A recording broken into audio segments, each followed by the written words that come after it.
everyone. Welcome to Battleground MTG. This is the podcast where I like to give you the inside information on what's happening in Congress and ways that you can join the battle to save America. Now, here's what we're going to be covering. First, I want to talk to you about what's happening with the debt ceiling fight. I want to inform you on the ways that you can help push these articles of impeachment that I just introduced last week. I also want to talk about the ways women are being treated and why this is a cultural battle that must be fought. And then I'll fill you on a few more things. Now, just to recap, we are going into session this week. So all members of Congress will be flying back to Washington, D.C. We'll be going into session. Our committee work will begin. We'll have multiple hearings to cover the things that we're investigating and also working on bills that we need to bring to the floor to vote on. But we are coming up on the June 1st deadline. And this is the deadline that we were told by Janet Yellen at the Treasury that this could be the time where we begin to see a possible default on America's debt. Now, I agree with all of you. We should never be in this situation in the first place. And the reason why America's debt is over $31 trillion, the reason why that we're coming up on a possible default is all because the people in Washington, D.C. have completely been irresponsible with your hard-earned American tax dollars, and they have overspent for decades. But the most outrageous spending occurred in the past 2 years under Joe Biden in his first 2 years of presidency and when Nancy Pelosi was Speaker of the House. They spent over $7 trillion. That's the most amount of money that's ever been spent in 2 years in American history. Republicans have been working hard. It took us a lot of time to come together and pass an important bill. We got that bill passed earlier this month, and this bill does amazing things. We are passed the bill to tell Washington, to tell the Senate, to tell the White House, there's no way we're raising the debt ceiling unless we cut this out of control spending. So we passed a bill that would cut $4.8 trillion in spending completely out of the budget and rein Washington's out of control spending back in to the place it needs to be. Now, our Speaker, Kevin McCarthy, has been negotiating with Joe Biden and trying to get Joe Biden to come to his senses, but you guys know the truth. Joe Biden has lost his senses, and one would argue that he shouldn't be in the presidency, holding this powerful position to begin with. So what we've done is we have been pushing hard, urging the White House to negotiate. Well, just this past Friday, Kevin McCarthy, Garrett Graves, and others were negotiating with the White House, and the people Joe Biden sent wasn't Joe Biden himself. Joe Biden is out of town. He's gone to the G7 summit, trying to work with world leaders there. But he sent people with him from the White House to the Capitol building to talk and supposedly work with Kevin McCarthy, Garrett Graves, and others, and talk about this bill that we passed in order to raise a debt ceiling so that America does not default on our debt. Again, we shouldn't be in this place in the first place. Well, unfortunately on Friday, because the White House is so absurd and totally disconnected with how you all feel at home and about the debt that they have put Americans in, negotiations did not go well. And the Speaker of the House, Kevin McCarthy, Garrett Graves, and the rest of them, they walked out of these without any agreement. So here we are back to square one. Our message to the White House is you need to come to our terms. The White House wants us to raise the debt ceiling and not cut any spending. Well, that doesn't work. If that was how it was for all of you at home with your personal bank accounts, with your personal businesses, you know what would happen to you. You would have to default on your debt. You would have to file bankruptcy. Joe Biden and the White House needs to come to terms, and they need to negotiate. They need to do the right thing. The Senate needs to pass our bill, and the White House, Joe Biden, needs to sign it in place. Now, I want to give you guys a little call to action here. If you're wondering how you can make your voice be heard, there's a phone number that you need to have in your contacts. I want to give you the congressional phone number. This is the phone number that you can call and ask to speak to any member of Congress's office. The number is 202-225-3121. Let me tell you the things that you can do with this phone number. Number one, I introduced articles of impeachment on 5 people last week. Matthew Graves, he's a U.S. attorney that's responsible for prosecuting local crime in Washington, D.C., but he can also prosecute federal cases. Matthew Graves spends all of his time prosecuting January 6th defendants. I tell you, this is a major problem. He's not prosecuting 67% of the crimes in Washington, D.C. If you want Matthew Graves impeached, call 202-225-3121 and tell other Republican members of Congress to get on board with impeachment of Matthew Graves. I also introduced articles of impeachment on Christopher Wray. If you believe the director of the FBI has weaponized the FBI against Americans, not only against Americans, he's weaponized the FBI against his own FBI agents. And we saw that with the brave whistleblowers that testified at the Weaponization of Government Committee just last week. If you believe Christopher Wray should be impeached, I introduced articles of impeachment, but I need other Republicans to get on board. Call 202-225-3121.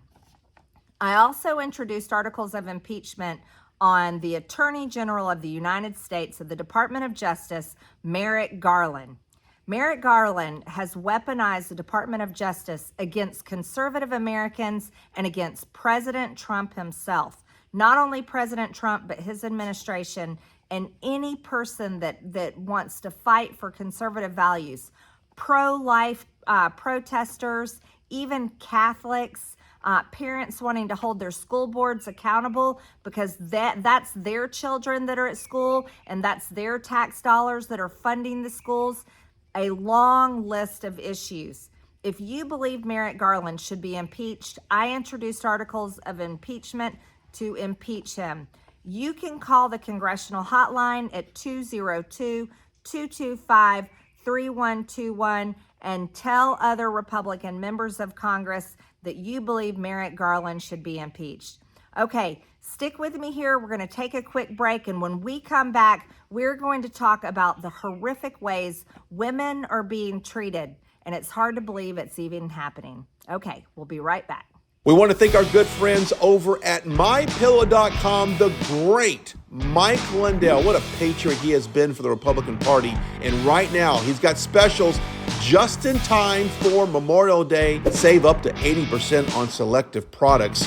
Those mattress toppers, those slippers, the MyPillow 2.0, it's all there on sale. And guess what? When you use the promo code BATTLE, you'll save some green. Go check it out, MyPillow.com, promo code BATTLE.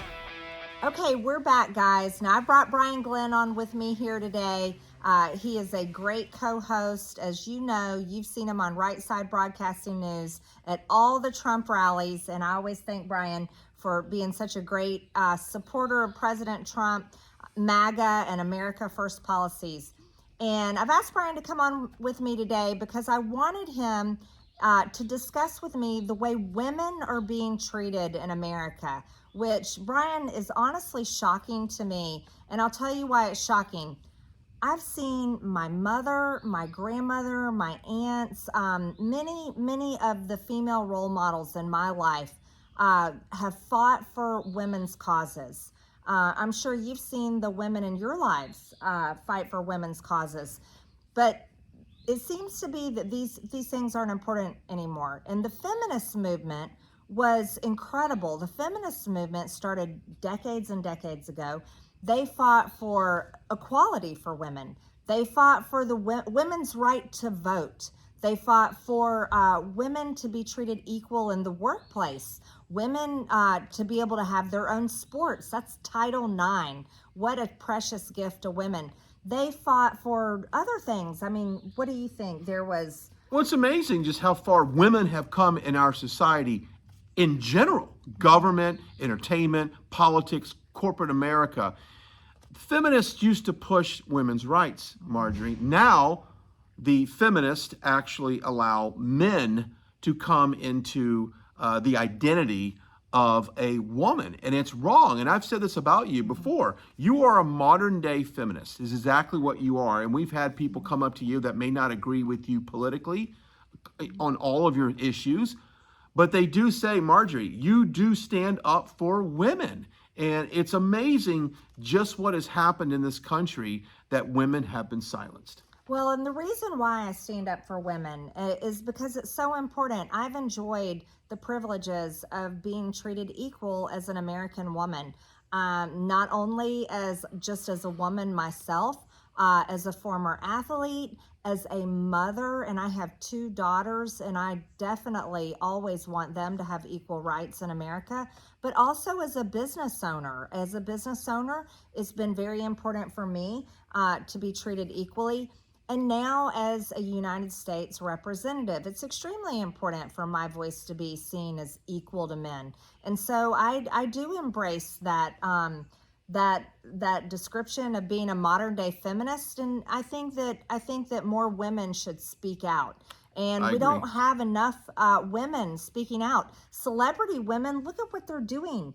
They are actually agreeing with this disgusting agenda to replace women by men. With men. Yes. Okay, it makes no sense. Okay, let's go to our first topic here. We've got, of course, Riley Gaines, very famous collegiate swimmer. You recently had a chance to meet her. I guess last week you had an opportunity to talk to her. Let's talk about what happened with her. Yes.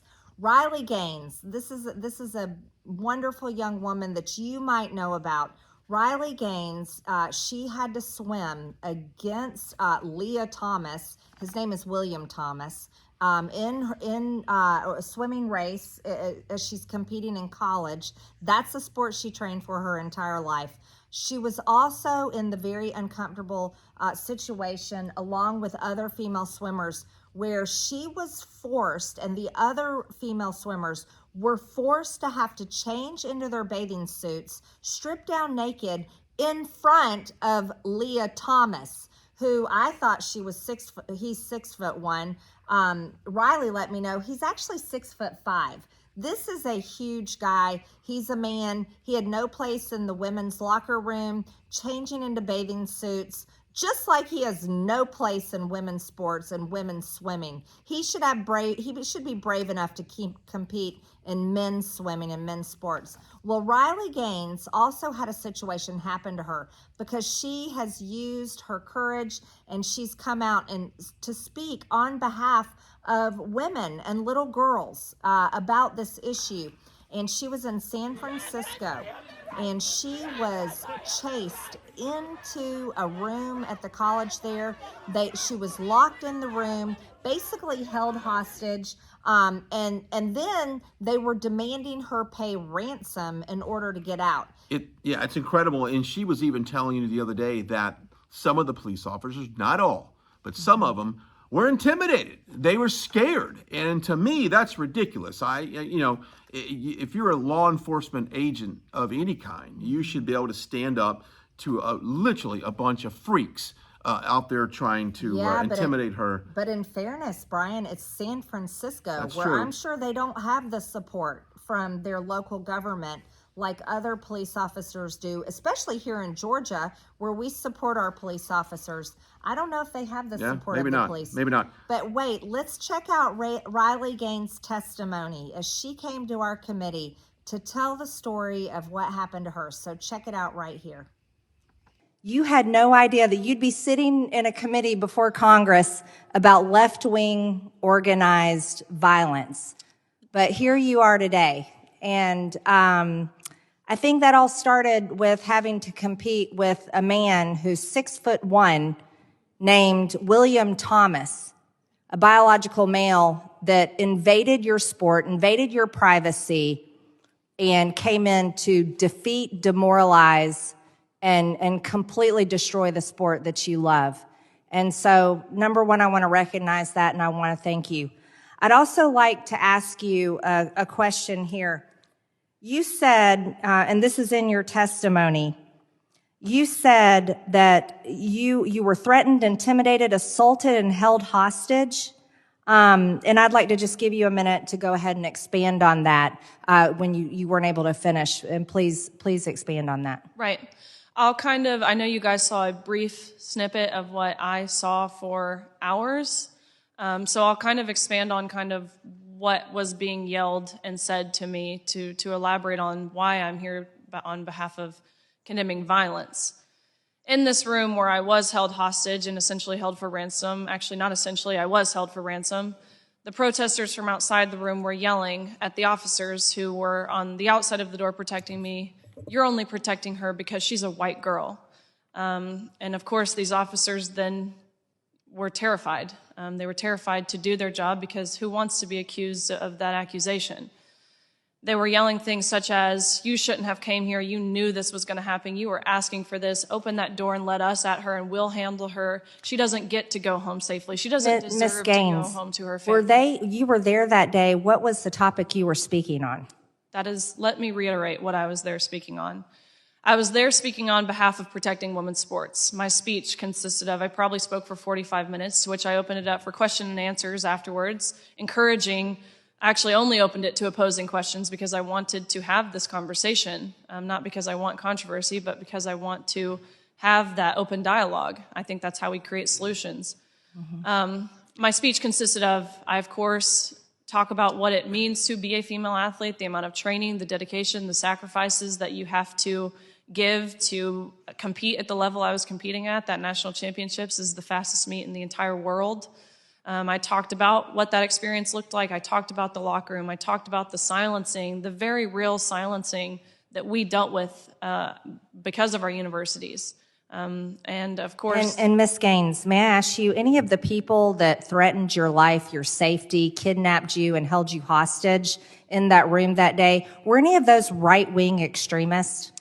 No. The people who were in the room for the speech portion, it was about 50% protesters versus 50% supporters. But of course, the aftermath of really the ambush, again, I can't tell you every single one of their political affiliation, but I can almost certainly say that there were no right-leaning protesters. Wow, that was such an incredible testimony. So we just thank Riley Gaines. We're very impressed with her courage, and we want more girls and women to be like Riley and stand up against this unbelievable, unnatural, unethical, immoral movement that where biological men are actually trying to replace women. This is wrong, and we should never allow it to happen. So, you know, Brian, I'm going to be calling on more women to be feminist, because the feminist movement needs to make a return. It does. Okay, here's another segment that you might have seen, or video rather, you might have seen on the internet. Here we go. We have a 6-month pregnant nurse basically getting her bike stolen by 2 individuals. She claims she had the right to use that bike. She swiped her credit card. It was paid. It was in her name. It was not her name, but on her credit card at the time. And she is being intimidated by 2 guys that thought otherwise. You know, when I first saw this story, I was shocked. And you know how I came across it is on Twitter. I was scrolling through, and there were people attacking this woman named Sarah. And they were calling her Karen. They were accusing her of actually stealing the bike away from these 2 young men. They were making fun of her. They were saying that she weaponized her tears. Yeah. I mean, it was unbelievable abuse. Well, the real story is that she's the victim. And this is a woman 6 months pregnant, a nurse, and she had just finished working a 12-hour shift.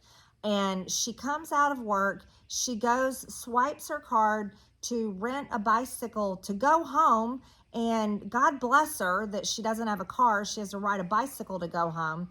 And these 2 men come up and are stealing her bicycle from her. Well, obviously, anyone can imagine that she's scared, she's terrified, she's angry, she paid for that bicycle. There's all kinds of people standing around when this is happening. And which is interesting is no one stepped in to help her. If you notice, there's a guy behind her. He's on the phone. I want to know who's videotaping. I probably need to look into that, who actually took this video. I'm always amazed, Marjorie, how people will stand and videotape what looks to be someone in distress or someone being attacked physically or verbally.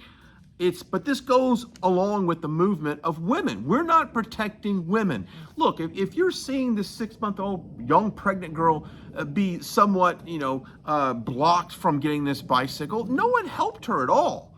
She got to the point where she broke down in tears. Yeah, I don't blame her. Yeah. How upsetting. And absolutely. I mean, this is an issue where men need to step up. Don't sit there and videotape it. Don't stand there quietly watching. Step up and step in. And that reminds me of Daniel Penny, the very brave Marine that actually did that. And everyone, I encourage you to donate to his legal defense fund. He definitely needs the money. He needs the support as he is being wrongly charged with manslaughter in the death of a mentally insane homeless guy who you said had He was on the top 50 watch list in New York City for being aggressive towards police officers and passengers. So they knew who this guy was, and I read, hundreds of comments on social media.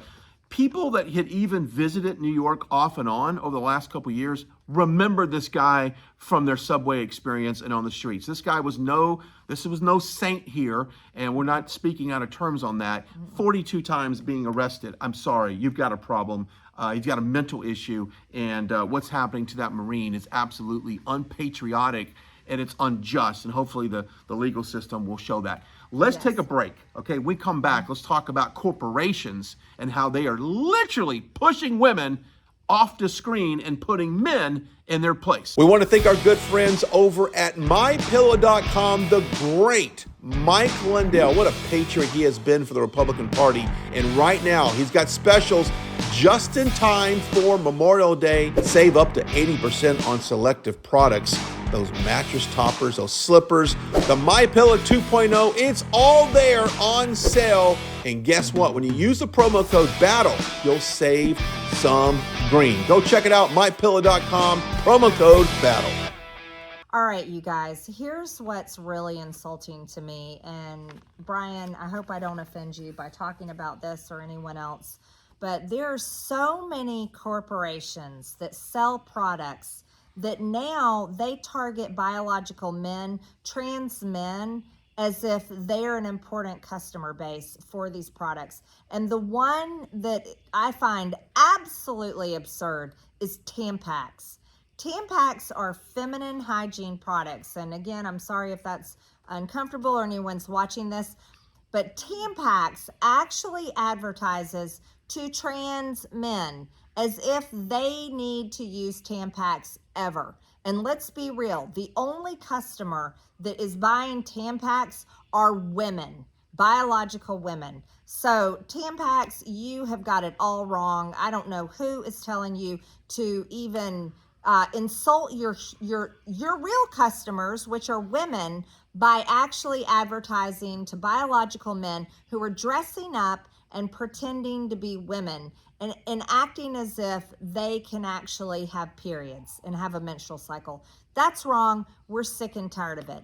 The other one that I found extremely insulting, and a lot of other women have been talking out about this, Riley Gaines was talking about it, is Adidas. Adidas advertising women's bathing suits to men and actually having a section in this bathing suit where they tuck their male private parts as if to cover them up.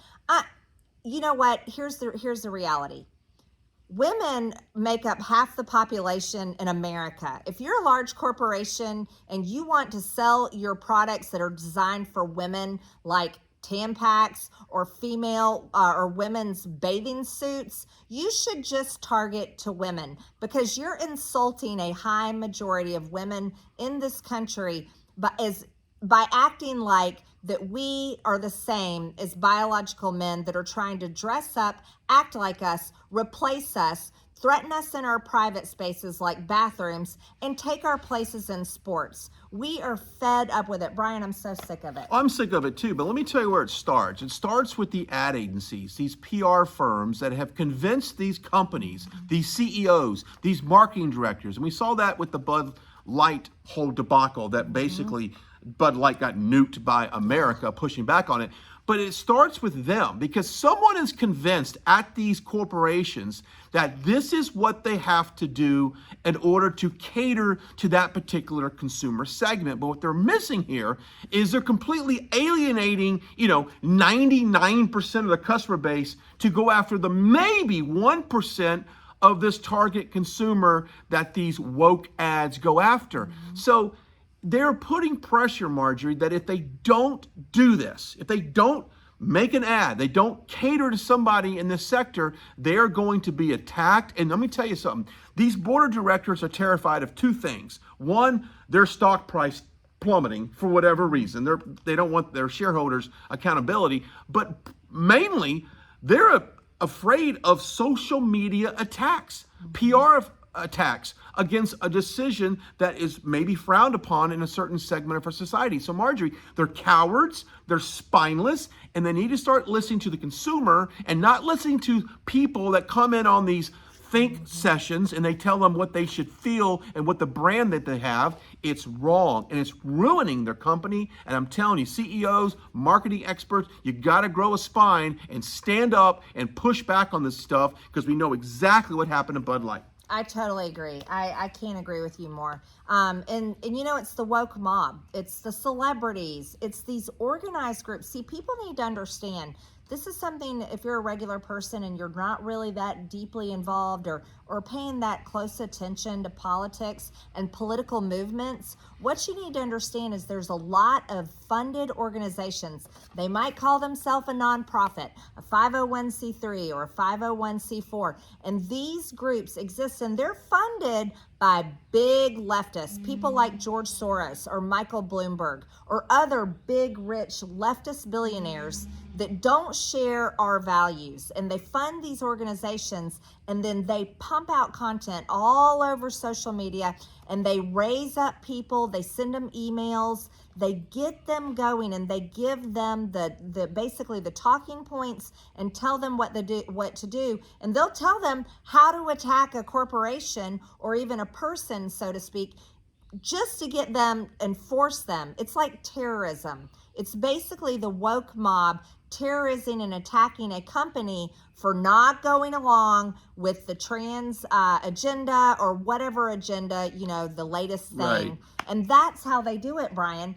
But it's also the diversity, equity, inclusion in the job place. And that has been forced from the radical left. And this is something where a lot of people that work in these corporations don't believe in this garbage. And they don't want to be promoting women's bathing suits to men or Tampax to men. They don't believe in that. Or say, especially, I do feel sorry for Bud Light because there's a lot of great people that work in that company and they got forced into this situation by this trans agenda and this marketing expert or the woman in charge of the ad agency that basically destroyed the Bud Light brand because the customer base was furious and was saying they wouldn't have anything of it.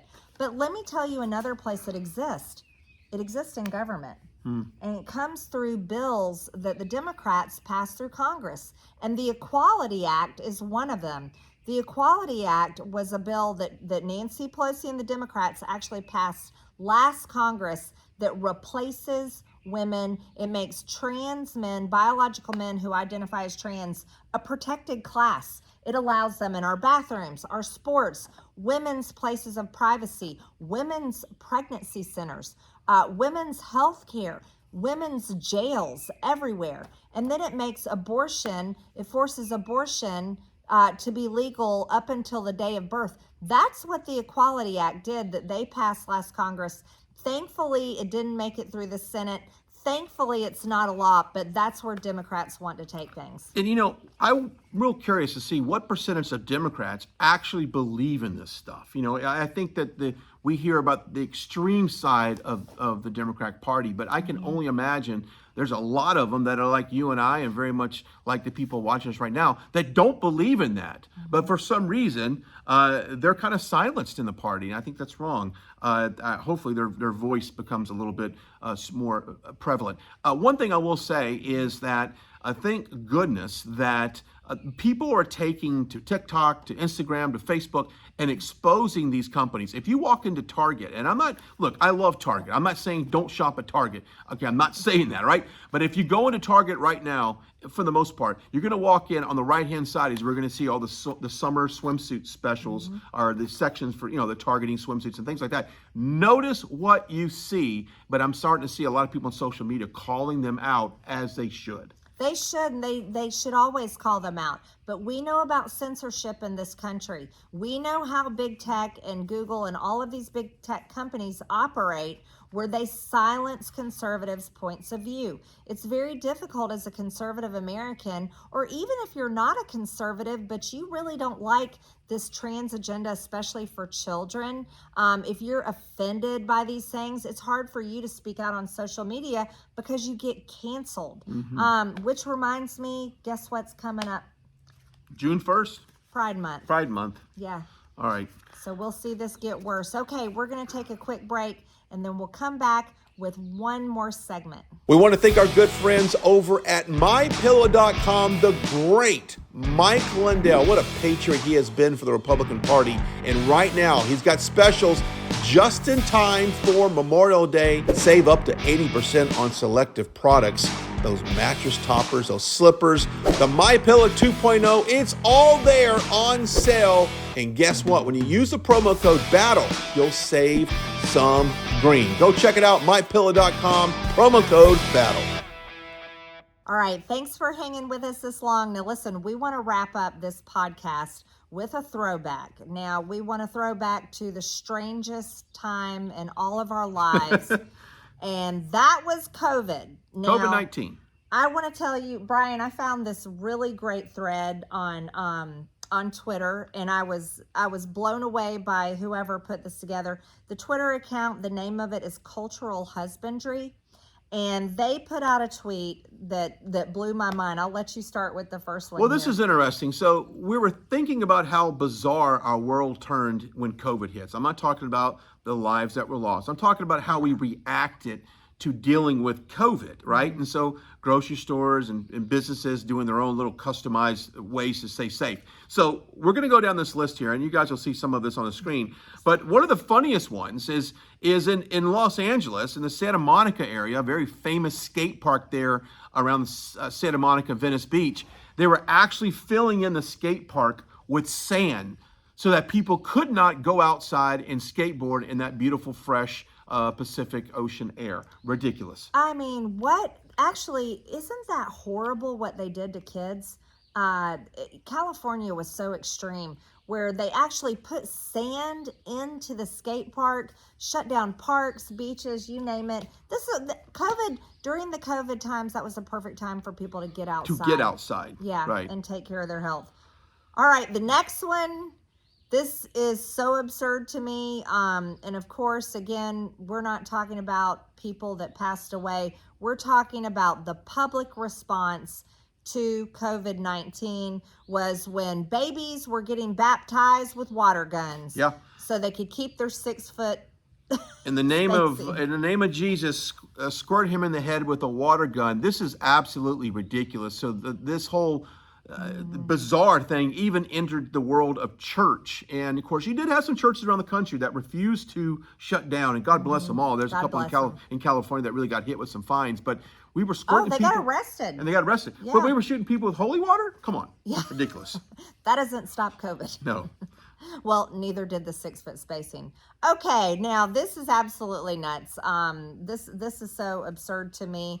This was people exercising in swimming pools, by the way, all in the same pool, sharing the same water behind plastic barriers. Yeah. I can't even, it's almost shocking that someone came up with this idea. if you're willing to get in the pool with people where everybody's, you're sharing the same water, then you don't need a plastic barrier to protect yourself from probably other should people's stay home, to germs. be honest with you. Yeah. I even saw a guy with a mask swimming in a pool one time. No joke. I tried to take a picture of him, but I couldn't. But that's how comical it got.